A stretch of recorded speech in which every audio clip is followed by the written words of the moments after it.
সাদিক ভাইয়া, আচ্ছা আচ্ছা, ভাইয়ের থেকে একটু নেই আগে। আজকে এই যে সাইকেল র্যালি, এই ভিন্ন ধর্মী উদ্যোগটা আসলে কি, মানে কি কারণে আজকে এই উদ্যোগটা?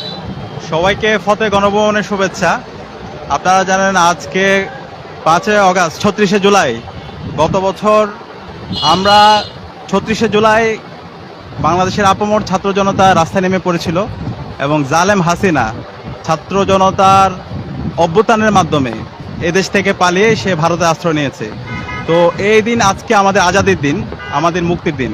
তো সেই দিনটাকে সেলিব্রেট করার জন্য বাংলা ইসলামী ছাত্র শিবির ঢাকা বিশ্ববিদ্যালয় শাখা আজকে সাইকেল র্যালি আয়োজন করেছে এবং ফতে গণভবন উপলক্ষে 3 দিন ব্যাপী কর্মসূচি ঘোষণা করেছে।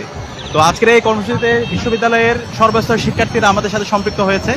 আমরা এর মাধ্যমে গত বছর যেভাবে আমরা ঐক্যবদ্ধভাবে আন্দোলন করেছিলাম এবং আমাদের আন্দোলনের সময় একই সাথে বাংলাদেশের পতাকার সাথে ফিলিস্তিনের পতাকা উড়েছিল, তো আজকে আমরা একই সাথে সেই ফ্লেভার নিয়ে আসার চেষ্টা করেছি। আমরা বিশ্বাস করি আমাদের আন্দোলনের মাধ্যমে, আমাদের শহীদের রক্তের মাধ্যমে আজকে আমরা বাংলাদেশের স্বাধীনতা পেয়েছি, কিন্তু এখন পর্যন্ত আমাদের ফিলিস্তিনের মজলুমরা আজাদি পায়নি। কিন্তু আমরা আশা করছি খুব দ্রুত সময়ের মধ্যে আমাদের ফিলিস্তিনে এই আজাদির পতাকা উড়বে ইনশাল্লাহ, কাশ্মীরের মধ্যে আজাদির পতাকা উড়বে ইনশাল্লাহ, একই সাথে আমাদের উইগুরে যে মুসলমানরা আছে তাদের মধ্যে আজাদির পতাকা উড়বে ইনশাল্লাহ।